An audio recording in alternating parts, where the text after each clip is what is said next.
Bismillahirrahmanirrahim. Assalamualaikum warahmatullahi wabarakatuh. Salam preventif. Perkenalkan, nama saya Ihsanul Hakam, kelas Kesmas A, NIM 702001119. Pada video kali ini saya akan mereview atau memberikan penjelasan terhadap jawaban yang telah saya pilih pada kuis mata kuliah Dasar Ilmu Gizi yang diberikan oleh Ibu Yusma Indah Jayadi, SGZ, MKes, tentang protein dan vitamin. Saya akan memberikan penjelasan terhadap 23 soal yang telah diberikan. Pertama, saya akan menjawab pertanyaan ini tentang kofaktor adalah bahan kimia yang membantu molekul atau ion yang terikat enzim untuk meningkatkan aktivitas biologis enzim. Kofaktor organik, terutama vitamin kofaktor organik, dapat dibagi lagi menjadi dua, yaitu koenzim dan gus prostetik. Nah, vitamin yang berfungsi sebagai koenzim adalah, jawaban saya itu vitamin K, C, B3, B2, dan B5. Karena dalam koenzim terdapat mengandung vitamin K, C, niacin atau vitamin B3, riboflavin atau vitamin B2, dan pantesid acid atau vitamin B7 atau B5. Pertanyaan kedua, saya akan menjawab tentang protein hewani adalah protein yang dibutuhkan untuk pertumbuhan dan perkembangan, termasuk dalam protein dengan komposisi lengkap dibandingkan dengan protein nabati. Betul, saya jawab betul karena memang protein dalam hewan itu lebih banyak daripada tumbuhan atau nabati. Walaupun sebenarnya protein nabati juga dapat dibutuhkan dalam pertumbuhan dan perkembangan, tapi tidak sekompleks dengan protein hewani. Saya akan menjawab pertanyaan nomor 3, yaitu protein terdiri dari protein kompleks dan sederhana. Misal polipeptida itu protein kompleks, sedangkan asam amino itu sederhana. Saya jawab betul karena dalam polipeptida itu sudah terdapat asam amino yang berpolimerasi membentuk formasi ikatan peptida. Pertanyaan selanjutnya yaitu antioksidan dapat menangkal radikal bebas, mencegah kanker, penyakit koroner jantung koroner, batu ginjal, asam urat, katarak, osteoporosis, dan penyakit lainnya. Berikut ini vitamin yang berfungsi sebagai antioksidan adalah, saya jawab itu vitamin C dan E. Karena dalam vitamin C dan E mengandung antioksidan yang memang bertugas atau untuk menangkal radikal bebas. Sedangkan vitamin A termasuk hormon, sedangkan vitamin B1, 6, D itu termasuk dalam koenzim. Pertanyaan selanjutnya, pangan sumber protein baik hewani dan nabati sangat bermanfaat untuk kesehatan otak, seperti ikan, unggas, daging sapi, kacang-kacangan, telur, dan produk susu, dan lain-lain. Sejauh betul, untuk menjaga kesehatan otak itu perlu mengkonsumsi protein pada ikan, unggas, seperti yang baik itu adalah ayam dan bebek, daging sapi, telur, produk susu, dan kacang-kacangan. Namun agar tidak berlebihan dalam mengonsumsi kacang-kacangan karena mengandung purin. Pertanyaan selanjutnya itu, pada masa kehamilan dan anak-anak, protein sangat dibutuhkan tubuh untuk yaitu pertumbuhan dan pemeliharaan jaringan tubuh. Karena salah satu zat yang menopang untuk pertumbuhan yaitu protein. Tanpa protein kita tidak akan bisa tumbuh atau bilang kerdil. Terus pertumbuhan ini menjadi fungsi utama pada protein. Pertanyaan selanjutnya itu, vitamin adalah zat gizi makro yang terbagi atas dua, yaitu vitamin larut air A, D, E, dan K, dan vitamin larut lemak B dan C.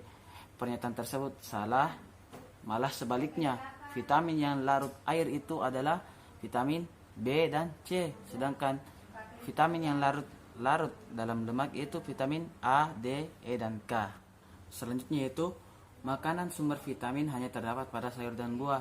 Jawabannya salah, karena dari 13 zat organik yang mengandung vitamin, 11 diantaranya terdapat pada makanan, dan 2 yaitu niacin dan vitamin D dapat diperoleh dalam tubuh jika terdapat zat asam amino triptofan yang cukup dan terpapar sinar matahari. Selanjutnya, di usus halus proses metabolisme atau pemecahan protein sebagai berikut, yaitu polipeptida memecah oligopeptida lalu memecah lagi menjadi asam amino. Nah, penjelasannya pada proses protein dari pankreas ke usus halus, polipeptida itu memecah menjadi oligopeptida dari 10 peptida menjadi 3, lalu dipecah lagi menjadi asam amino saja.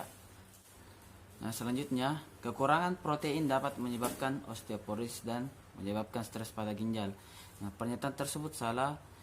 Yang betul yaitu adalah kelebihan protein, bukan kekurangannya. Kelebihan protein yang menyebabkan stres pada ginjal dan osteoporosis. Selanjutnya yaitu protein juga dapat pada proses dalam tubuh akan membentuk glukosa dan asam lemak.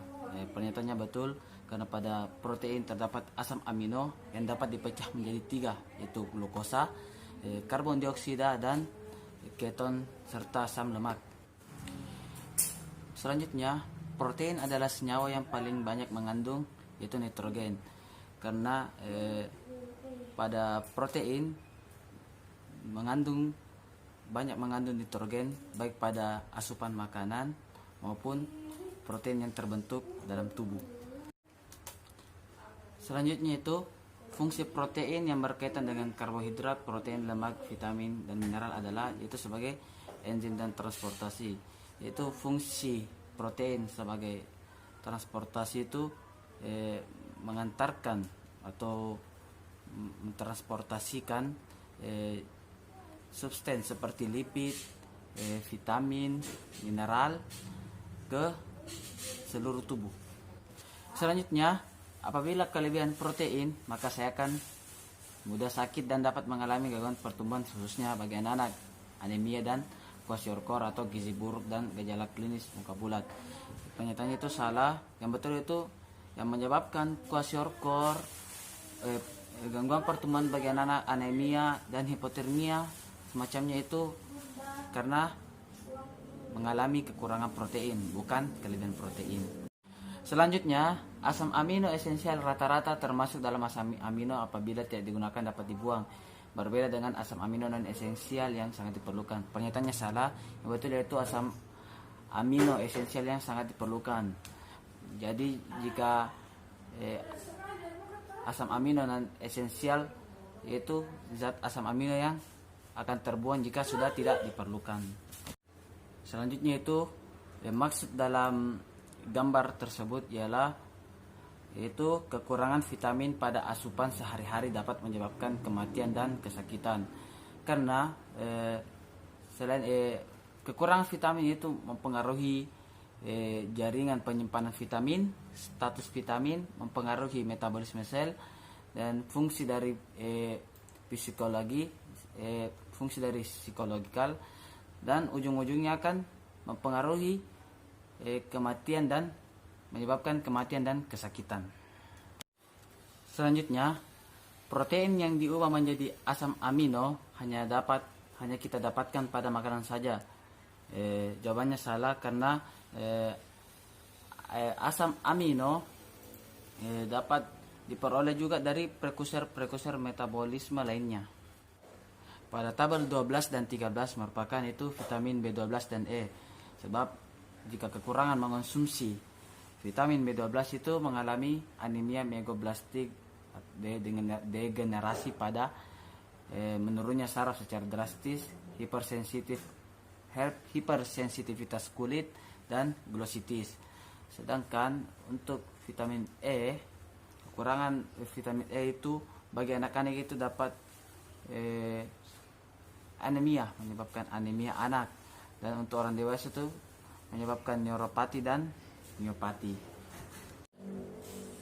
Pada gambar pada tabel 8 dan 9 saya menjawab itu vitamin C dan D, karena jika kita kekurangan mengonsumsi vitamin C itu dapat kehilangan selera makan, memperlambat penyembuhan luka dan membuat gusi berdarah. Serta kalau kelebihan mengonsumsi vitamin C itu dapat menyebabkan diare kosmetik, batu ginjal dan asam urat, serta anemia dan banyak penyakit lainnya. Sedangkan untuk vitamin D, jika kita kekurangan vitamin D bagi anak-anak itu dapat menyebabkan rickets, dan untuk orang tua itu dapat menyebabkan osteomalacia. Pada tabel 4 dan 5 saya menjawab itu vitamin B3 dan B5, sebab jika kekurangan mengonsumsi B3 itu menyebabkan pellagra, diare, dermatitis dan mental kebingungan. Kalau berlebihan dapat menyebabkan niacin dalam jumlah yang besar, itu bisa menjadi racun pada sistem saraf dan menimbulkan lemak pada darah serta gula darah. Sedangkan untuk B5, jika kekurangan mengonsumsi vitamin B5 itu akan terasa kaku pada tangan dan kaki serta muntah dan mengalami lelah. Dan jika kelebihan mengonsumsi vitamin B5 itu dapat menyebabkan gejala keracunan akibat diare dan pada tabel 10 dan 11 saya menjawab itu vitamin K dan A, karena jika mengalami defisiensi vitamin K itu dapat menyebabkan pendarahan atau hemoragik pada seluruh lubang-lubang pada tubuh, karena salah satu fungsi dari vitamin K itu membantu dalam pembekuan darah. Nah, untuk vitamin A itu dapat menyebabkan buta senja, serosis dan seroderma yang merupakan semua penyakit mata, yang dimana fungsi vitamin A itu berfungsi untuk perkembangan mata. Pada tabel 6 dan 7 saya menjawab itu vitamin B6 dan B8, karena kalau kekurangan mengonsumsi vitamin B6 itu dapat menyebabkan dermatitis, glositis dan kejang. Kalau berlebihan mengonsumsi vitamin B6 dapat menyebabkan menderita sensorik dan perifer neuropati jika mengonsumsi obat yang mengandung B6 sebanyak 1-6 gram untuk orang dewasa, serta bisa menyebabkan mati rasa pada kaki dan tangan serta tendon refleks dan parestesia. Dan untuk B8, kekurangan mengonsumsi B8 dapat menyebabkan dermatitis bersisik, yaitu kulit yang bersisik, kering, mual, glositis, depresi dan lain-lain. Serta kalau kelebihan mengonsumsi vitamin B8 itu keracunan biotin jarang terjadi. Dan pada tabel 1 dan 2 saya menjawab itu vitamin B1 dan vitamin B12, karena jika kekurangan mengonsumsi vitamin B1 itu dapat menyebabkan beri-beri, lemah otot, anoreksia, takikardia, memperbesar hati dan edema. Dan jika kita kelebihan mengonsumsi vitamin B1 dapat menyebabkan shock anafilaksis. Dan untuk vitamin B12, jika kita kekurangan mengonsumsi vitamin B12 itu dapat menyebabkan anemia megablast, seperti yang dijelaskan tadi. Itu degenerasi pada menurunnya saraf secara drastis dan serta hipersensitivitas kulit dan glositis. Sekianlah review atau penjelasan saya tentang kuis protein dan vitamin yang pada mata kuliah dasar ilmu gizi. Kurang dan lebihnya mohon dimaafkan. Assalamualaikum warahmatullahi wabarakatuh.